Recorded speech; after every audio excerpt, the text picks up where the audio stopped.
lose! I don't lose! I win! I win! I'm a lawyer! That's my job! That's what I do! 2021, for all the marbles.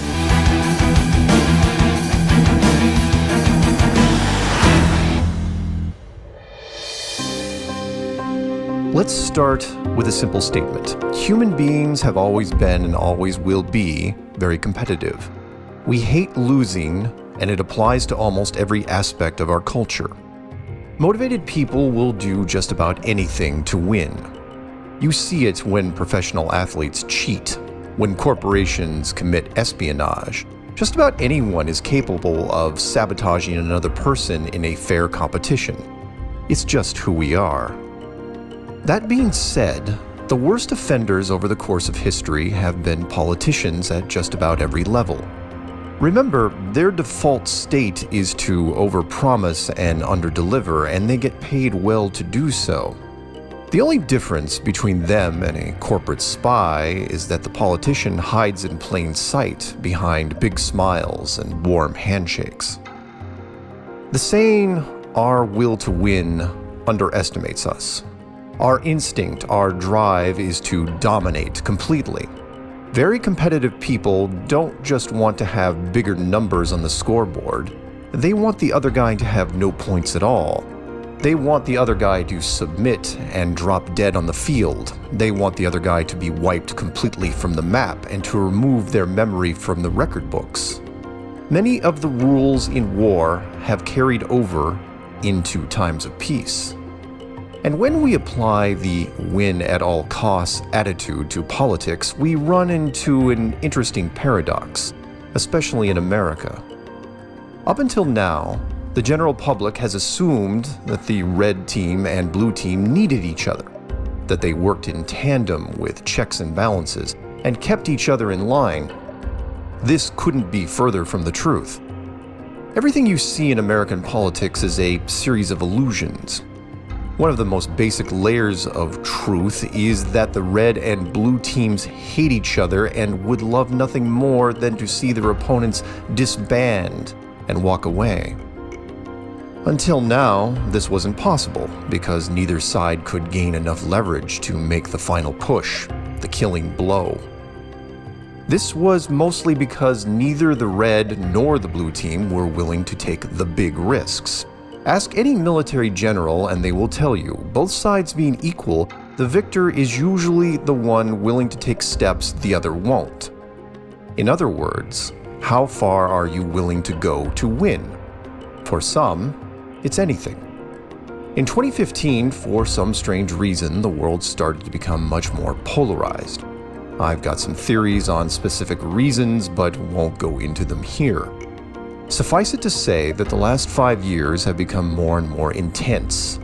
No more so than in the world of American politics. In 2021, we have now reached the big showdown.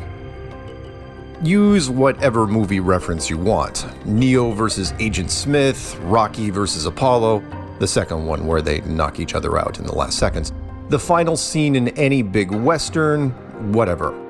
One way or another, this war, and it is a war, is going to end because, well, it has to. How it ends has nothing to do with you at this stage. You are the viewer, the audience. As of today, there are only two possible outcomes, both total, both final. The blue team has thrown their final punch, and if you believe what they say, then it will land, and if it lands, it will be devastating. The blue team will control the House, the Senate, the presidency, and the mainstream media, basically everything. With that power, they will be able to instantly start reshaping US policy with no resistance, and controlling the media means that any election moving forward will also be controlled. It will be blue until the end. Let that sink in a bit. However, if you believe in the red team and their secret weapon of insurrection, then you know they might just be crazy enough to use it. If they do, then many on the blue team will be arrested as traitors in a failed coup attempt. The elections will become void and the red team sets up a new political structure from which the blue can never recover. The catch is they have to use this deadly dagger before January 20th, barring any delay. Because that's when the blue team will officially take power and control all agencies. So the short version is this: either the red team uses its secret weapon by January 20th, or the blue team wins the game forever. It's all or nothing, winner take all, last man standing. The losing team will become a footnote in American history. And that, my friends, is the long and the short of it. What should you expect to see? Well, if the blue team wins, then mainstream will embrace the coming dystopia that will transform everything you know. If the red team wins, the mainstream media will be like a hornet's nest raging against the current administration, but that will eventually die down. We'll see if the upgraded emergency broadcast system is finally put to use. I could try to describe the strange messages your phone will get, but you'll know it when you see it. And all these things are still just plans within plans. In the grand scheme, the US is still just one of the empires. There is a new world out there trying to create order out of chaos. Stay alert, don't panic, and be prepared. The biggest weapon against fear is an open mind.